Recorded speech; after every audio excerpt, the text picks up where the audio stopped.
अम्बेडकर ने कहा था, अगर हम लोग हिंदू हैं तो हमारे समाज के युवाओं की मूंछ रखने पर हत्या क्यों? अगर हम लोग हिंदू हैं तो मंदिर प्रवेश करने पर हमारे युवाओं की हत्या क्यों? अगर हम लोग हिंदू हैं तो भगवान की मूर्ति छू लेने पर हमारे लोगों की हत्या क्यों? अगर हम हिंदू हैं तो घड़ा छूने पर हमारे लोगों की हत्या क्यों? अगर हम हिंदू हैं तो हमारी बहन बेटियों की इज्जत लूटकर उनकी हत्या क्यों? और जब उनके न्याय की हक की लड़ाई को हम लड़ते हैं तो केवल दलित, पिछड़े, आदिवासी, अल्पसंख्यक समाज के लोग लड़ते हैं। जो लोग बार बार हिंदू का राग लाप रहे हैं, जब हमारे साथ जुल्म होता है हम उसके खिलाफ बोलते हैं तो तुम लोग कहां चले जाते हो? तुम लोग हमारी लड़ाई में शामिल क्यों नहीं होते? हमारे साथ खड़े होकर हमारी न्याय की लड़ाई को उठाते क्यों नहीं हो? इसलिए नहीं उठाते क्योंकि तुम अलग हो और हम अलग हैं। तुम हमको अलग मानते हो।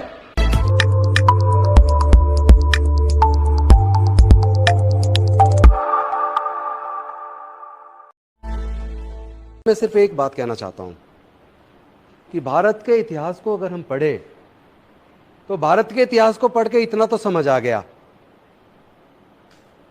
कि दुनिया को 550 साल पहले केवल सिख धर्म मिला है। उससे पहले सिख धर्म नहीं था। दुनिया को लगभग 1400 साल पहले इस्लाम मिला है। दुनिया को लगभग 2000 साल पहले ईसाई धर्म मिला है। उससे पहले ईसाई धर्म भी नहीं था। दुनिया को लगभग 2550 साल पहले बौद्ध धर्म मिला है। 2600 साल पहले जैन धर्म मिला है। उससे पहले तो बौद्ध और जैन धर्म भी नहीं था। दुनिया को लगभग 3500 साल पहले सनातन धर्म मिला। उससे पहले सनातन धर्म भी नहीं था। लेकिन इंसान था। इससे यह तो साबित होता है कि कुदरत ने सबको इंसान पैदा किया है। जाति और धर्म अलग अलग खंड काल में लोगों ने आवश्यकता के हिसाब से बनाए। और दूसरी बात, पूरे दुनिया के अंदर जातियां नहीं है। अमेरिका में जाति नहीं है, जापान में जाति नहीं है, चाइना में जाति नहीं है, फ्रांस में जाति नहीं है, जर्मनी में जाति नहीं है, इंग्लैंड में जाति नहीं है, इटली में जाति नहीं है, ऑस्ट्रेलिया में जाति नहीं है, न्यूजीलैंड में जाति नहीं है, कोरिया में जाति नहीं है, चाइना में जाति नहीं है। जब पूरी दुनिया में जाति नहीं है तो केवल भारत में जाति क्यों है? या भारत के सब कॉन्टिनेंट में जहां जाके भारत के लोग बस गए, जातिवादी लोग, केवल वहां जाति है। इसका मतलब जाति कुदरत ने नहीं बनाई। तो यहां सवाल पैदा होता है जाति किसने बनाई? और दूसरा सवाल पैदा होता है जाति बनने से फायदा किसको हुआ और जाति के बनने से नुकसान किसको हुआ? अगर हमने इस अंतर को नहीं समझा, क्योंकि यह लड़ाई विचारधारा की, ध्यान रखना, यह लड़ाई राजेंद्र गौतम की नहीं है। यह लड़ाई मंत्री, एमपी, एमएलए बनने की नहीं है। यह लड़ाई हमारे समाज के बहन बेटियों की इज्जत आबरू को बचाने की है। यह लड़ाई हमारे समाज के हक अधिकार की है। आए दिन जिस तरह हत्याएं हो रही है, मूंछ रखने पर हत्या हो रही है, घड़ा छूने पर हत्या हो रही है, मंदिर में घुसने पर हत्या हो रही है, मूर्ति छूने पर हत्या हो रही है, घोड़ी खरीदने पर हत्या हो रही है। मैं पूछना चाहता हूं, क्या हम हिंदू नहीं है? आप अगर हम हिंदू मान रहे हैं, मैं तो मानता हूं हिंदू नहीं है, हम तो इंसान हैं। मानवता दुनिया का सबसे बड़ा धर्म है। लेकिन अगर आप हमारे लोगों को, दलित, पिछड़े, आदिवासियों को हिंदू मानते हैं तो आज मेरा मोहन भागवत जी से, देश के माननीय प्रधानमंत्री जी से, देश के गृह मंत्री जी से, देश के सर्वोच्च न्यायालय से, देश के उच्च न्यायालयों से, सब लोगों से एक सवाल है, अगर हम लोग हिंदू हैं तो हमारे समाज के युवाओं की मूंछ रखने पर हत्या क्यों? अगर हम लोग हिंदू हैं तो मंदिर प्रवेश करने पर हमारे युवाओं की हत्या क्यों? अगर हम लोग हिंदू हैं तो भगवान की मूर्ति छू लेने पर हमारे लोगों की हत्या क्यों? अगर हम हिंदू हैं तो घड़ा छूने पर हमारे लोगों की हत्या क्यों? अगर हम हिंदू हैं तो हमारी बहन बेटियों की इज्जत लूटकर उनकी हत्या क्यों? कि हक की लड़ाई को हम लड़ते हैं तो केवल दलित, पिछड़े, आदिवासी, अल्पसंख्यक समाज के लोग लड़ते हैं। जो लोग बार बार हिंदू का राग लाप रहे हैं, जब हमारे साथ जुल्म होता है हम उसके खिलाफ बोलते हैं तो तुम लोग कहां चले जाते हो? तुम लोग हमारी लड़ाई में शामिल क्यों नहीं होते?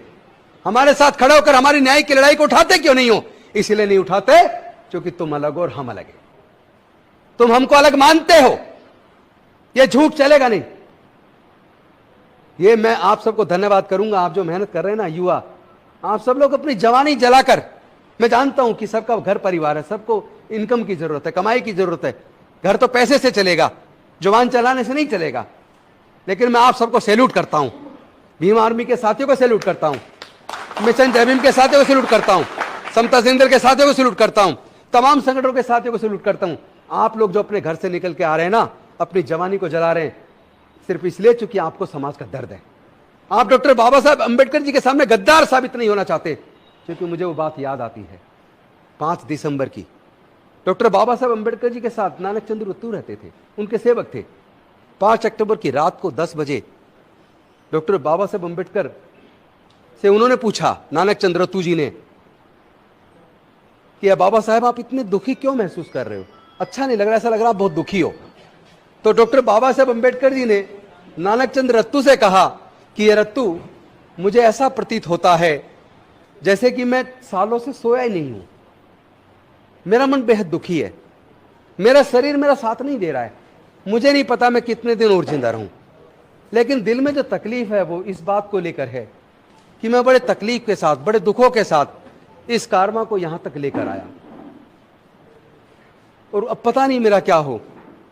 मैंने हजारों साल की गुलामी तोड़ने के लिए अपने 4-4 बच्चों को गंवाया, जवानी में अपनी पत्नी को खो दिया, लेकिन उसके बावजूद भी मैं सिर्फ इसलिए लड़ा क्योंकि मेरे समाज के लोग पढ़ लिख कर आगे बढ़ेंगे, और वो सब मिलकर जब समाज की लड़ाई को लड़ेंगे तो भारत से छुआछूत खत्म होगा, भारत से जाति के आधार पर होने वाला उत्पीड़न खत्म होगा।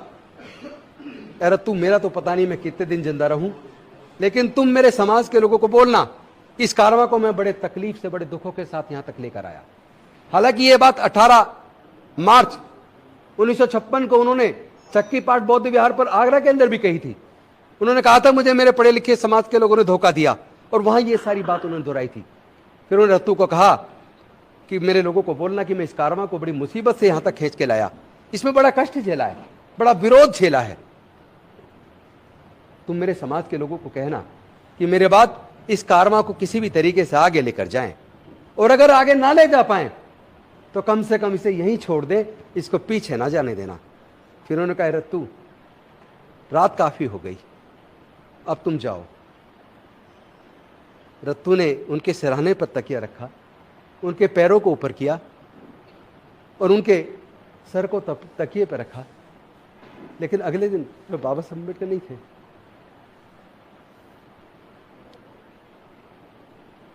मैं गद्दार साबित नहीं होना चाहता, जो डॉक्टर बाबा साहब अम्बेडकर ने कहा था, राजेंद्र भाई आगे बढ़ो। जो कारवां आपने चलाया है, इस कारवां को अब हम आगे लेकर जाएंगे।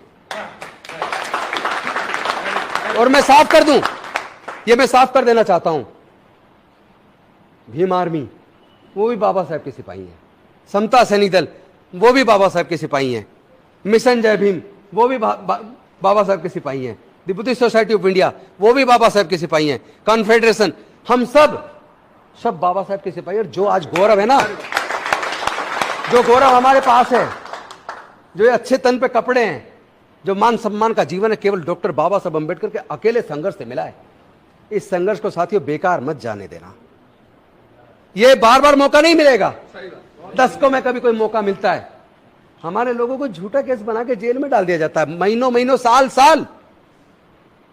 हमारे छोटे भाई चंद्रशेखर को भी जेल में रखा, और भी अनेकों भाइयों को जेल में रखा। ऐसे नहीं चलेगा, हम लड़ेंगे, हम जीतेंगे। इन लोगों ने साजिश रची है। ये लोग कह रहे हैं कि ये जो लोग हजारों साल तक हमारे गुलाम रहे, 16-16 घंटे काम करते थे, काम के बदले में पैसे नहीं मांगते थे, हम जो बचा कुचा खाना दे देते घर का, उसी पे जिंदा रहते थे। आज वो लोग न्यूनतम मजदूरी मांगने लगे हैं। आज उनके लोग बाबा साहब के पढ़ाई के रास्ते खोलने की वजह से, रिजर्वेशन की वजह से कलेक्टर बनकर, जज बनकर, डॉक्टर, इंजीनियर बनकर, प्रोफेसर बनकर, साइंटिस्ट बनकर आज हमारे बगल में बैठने लगे हैं, हमारे अफसर भी बनने लगे हैं, और आजकल जुल्म के खिलाफ वो आवाज बुलंद करने लगे हैं। ये ताकत इस समाज के पास कहां से आई? जब आरएसएस के शिविर में इस पे चिंतन हुआ होगा, थिंक टैंक में, उन्होंने कहा होगा ये ताकत इस बहुजन समाज के लोगों में, बाबा साहेब के द्वारा जो इनके पढ़ाई के रास्ते खोले हैं, इनको जो ज्ञान मिला है, और जो इनकी सरकारी नौकरी के रास्ते खोले हैं, इसकी वजह से इनके पास ये ताकत आई। तभी उन्होंने षड्यंत्र किया है कि इनकी पढ़ाई को फिर से छीन लो, इनकी सरकारी नौकरियों को फिर से छीन लो। तो सवाल यह था कि डॉक्टर बाबा साहब अम्बेडकर बहुत बड़ा हथियार देकर गए हैं,